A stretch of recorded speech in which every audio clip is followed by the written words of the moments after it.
लालची bottle petrol pump वाला। अरकू नाम का एक गांव था। वो गांव एक घाटी में था और चारों ओर से पहाड़ों से ढका हुआ था। वहाँ काफी ठंड होती थी और इसीलिए लोग वहाँ पर टूरिस्ट बनकर आते थे और आसपास के इलाके वाले लोग अपने अपने बाइकों में वहाँ पहुँचते थे।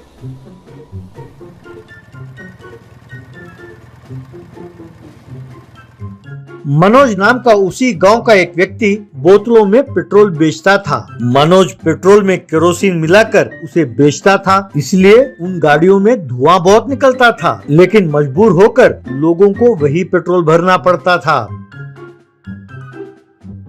एक दिन उसी गांव का सोनू नाम का एक बुजुर्ग आदमी अपने गाड़ी लेकर मनोज के पास आया। अब सोनू मनोज से, बेटा मनोज, मैं आजकल बहुत आलसी हो गया हूँ, इसीलिए तुम्हारे पास पेट्रोल भरवा रहा हूँ। जब से मैंने तुम्हारे पास पेट्रोल भरवाना शुरू किया, गाड़ी से धुआं बहुत निकलता है। तब मनोज, अरे चाचा, तुम गाड़ी आगे देख के चलाओ ना, पीछे मुड़ के देख के क्यों चलाते हो? हैं? पीछे तुम्हारे कौन बैठती है, मैं चाची को बताऊं? हैं? तब सोनू, अरे कमबख्त, मैं तो ये कहने आया था कि तुम्हारा पेट्रोल खराब है, उल्टा तुम मेरे घर में आग लगाने के चक्कर में हो। अब दोबारा तुम्हारे पास कभी पेट्रोल भरवाने नहीं आऊंगा। तब मनोज, अरे चाचा ठीक है, मैं कुछ करता हूँ। अरे एक पेट्रोल के चक्कर में तुम्हारे घर में आग थोड़ी लगाऊंगा, चलो आते रहो चाचा। यूं कहा तब सोनू वहाँ से चला गया।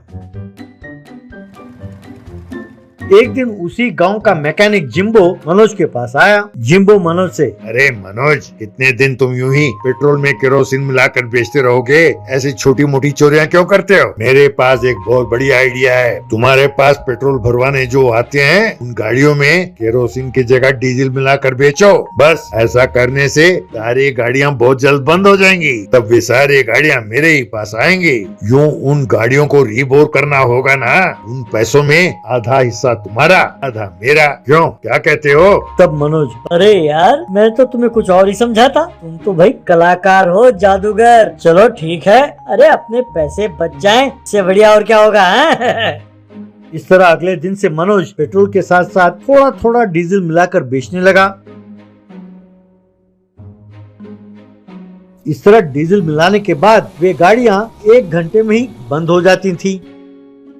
तब लोग उन गाड़ियों को लेकर जिम्बो के पास आते थे। तब जिम्बो ये कहता कि गाड़ियों को रीबोर करना है और उनसे पैसे ऐंठता। यूं कुछ दिनों के लिए बहुत बढ़िया काम चल रहा था, लेकिन एक दिन जिम्बो और मनोज के बीच में उन पैसों के बंटवारे को लेकर दोनों में अनबन हुई। जिम्बो मनोज से, क्यों भाई, बस पेट्रोल में थोड़ा सा डीजल मिलाकर तुम हिस्से में बराबरी मांगते हो मेरे साथ? मेहनत मैं करता हूँ, गाड़ियों को ठीक मैं करता हूँ। क्यों, क्या मैं डीजल मिला के पेट्रोल नहीं बेच सकता? तब मनोज, क्यों भैया, तुम डीजल मिलाओगे पेट्रोल में तो ठीक है, हो जाए सर, तुम पेट्रोल बेचो, मैं किसी को नहीं बताऊंगा कि तुम उसमें डीजल मिलाते हो। मैं अपनी कसम खाता हूँ, करो जो करना है, मैं भी देखता हूँ तुम कौन सा तीर मार लेते हो। तब जिम्बो, बस इसी बात पे अड़े रहना है। कुछ ही दिनों में मैं अपनी नई गाड़ी में घूमूंगा, तब तुम्हें जो करना है कर लेना। तब मनोज मान गया। यूं अगले दिन से जो भी उसके पास आता था, उनको पेट्रोल में डीजल मिलाकर जिम्बो खुद बेचने लगा।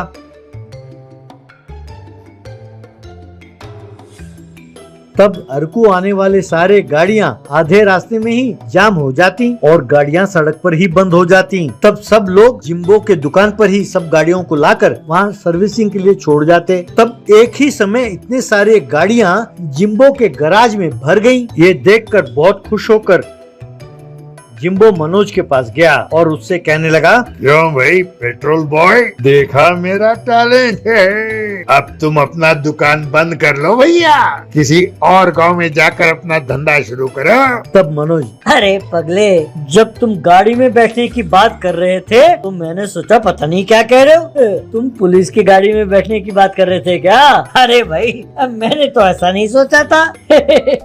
यार मैं चोर जरूर हूँ, पर फिर भी मेरे कुछ असूल हैं। मैं हमेशा ये ध्यान रखता हूँ कि यहाँ का लोकल आदमी कौन है और बाहर से कौन आया है, कौन सी गाड़ी नई है, कौन सी पुरानी। तब मैं पेट्रोल में डीजल इस तरह मिलाता हूँ कि लोग यकीन करें कि उनकी गाड़ी में ही कोई खराबी है। पर तुमने क्या किया, ना नए गाड़ी की परवाह की ना पुरानी, सब गाड़ियों में एक जैसा ही डीजल और पेट्रोल मिलाकर उन गाड़ियों में भरा। तुमने सबके गाड़ी में एक जैसा मिलावट किया और सारे गाड़ियाँ तुम्हारे पास आ गयी। नए गाड़ियाँ भी बंद हो गयी। जब नई गाड़ियाँ बंद हो जाए तो जानते हो क्या होता है? कंपनी का मैकेनिक आता है ठीक करने।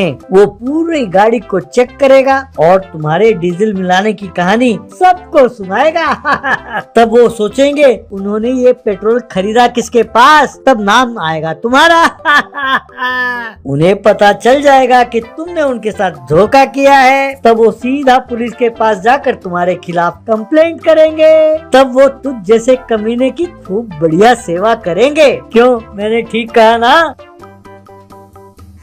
इतने में गाड़ियों का मैकेनिक आया। उसने गाड़ियों की जांच की और कहा कि वो पेट्रोल मिलावटी है, उसमें डीजल भरा है। बस सब लोगों ने मिलकर जिम्बो को खूब मारा